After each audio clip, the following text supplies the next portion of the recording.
ಅಂದದ ಬೊಂಬೆಗೆ ಗಂಧದ ಶೃಂಗಾರ, ಚಂದದ ಬೊಂಬೆಗೆ ಹೂವಿನ ವಯ್ಯಾರ. ಬಂಗಾರಕ್ಕೆ ಬಂಗಾರದ ಒಡವೆ ಯಾಕೆ ಹೇಳಿ ತಂದ, ಹೂವಿಗೆ ಹೂವಿನ ಅಲಂಕಾರ ಯಾಕೆ ತಂದನ.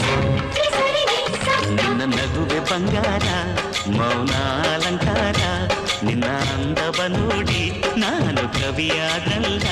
ಅಂದಕ್ಕೆ ಅಂದ ತಂದ ತಂದಾನ. ಅಂದದ ಬೊಂಬೆಗೆ ಗಂಧದ ಶೃಂಗಾರ,